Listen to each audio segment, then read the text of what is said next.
کہ محبت کا جذبہ اندر موجود ہے، اور پھر اگر ان کے نام کا قرآن نکل آتا ہے تو ان کی خوشی اور راحت کا کوئی ٹھکانہ نہیں ہوتا۔ وہ تصور میں صبح و شام یہی گنگناتے رہتے ہیں کہ میرے مقدر کا تو اگر دور کر دے اندھیرا تو کیا بات ہے، ہجر کی تند و تاریک راتوں کا اب ہو مدینے سویرا تو کیا بات ہے، اے خدا تو مجھے بازوؤں کی جگہ پر لگا دے، اگر دن کو اڑتا پھروں در کعبے کے اور شب ہو مدینے بسیرا تو کیا بات ہے۔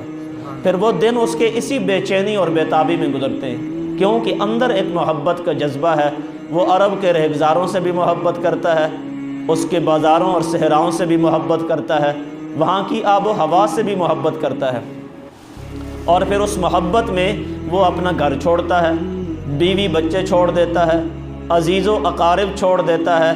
اور پھر اکیلا تنہا ایک نئے جذبے اور ولولے کے ساتھ وہ ایک نئے سرزمین پر قدم رکھتا ہے، اور ایسے اس کو محسوس ہوتا ہے گویا کہ میں دنیا کی تنہائیوں سے کٹ کر اپنی ماں کی گود میں آ گیا ہوں۔ تو یہ محبت کا جذبہ ہے جس کی وجہ سے اس کے اندر یہ انقلاب برپا ہو رہا ہے۔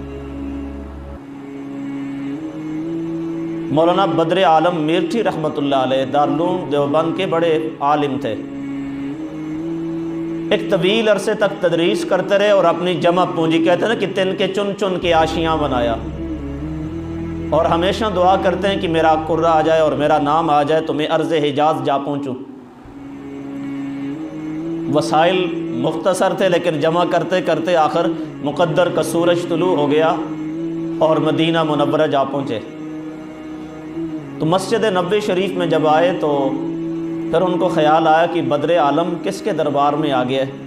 حالانکہ ساری زندگی ان کی محبت میں تڑپ رہے ہیں، مائع بے آب کی طرح جو ہے نا کروٹیں بدل رہے ہیں، لیکن جب ملاقات کا وقت قریب آیا تو آپ مسجد نبوی شریف کے کونے میں بیٹھ گئے اور رونا شروع کر دیا۔ کسی نے کہا حضرت کیا بات ہے؟ کہنے لگا کہ مجھے حضور کے روضے پر آنے کا بڑا شوق تھا، درود اور سلام پڑھنے کا مجھے بڑا شوق تھا، اللہ نے یہ موقع عنایت کر دیا، لیکن اب میرے احساسات بدل گئے ہیں، سمجھ آ رہی؟ اب میرے احساسات بدل گئے، جذبات بدل گئے، اب میری کیفیات اور تصورات بدل گئے۔ انہوں نے کہا کیا بات ہے؟ ساری زندگی تو آپ عرض حجاز کے لیے تڑپتے رہے، تو اب کیسے احساسات بدل گئے؟ ملاقات نہیں کرنا چاہتے؟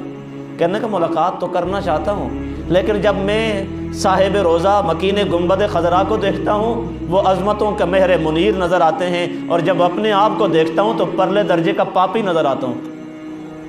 اب سوچتا ہوں کہ کس منہ سے سرکار دو عالم صلی اللہ علیہ وسلم کی ملاقات کروں،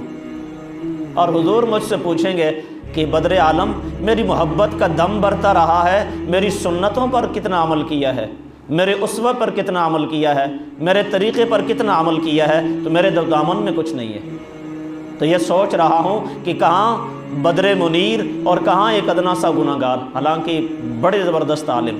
بڑے مفسر اور محدث، صوفی اور متکلم،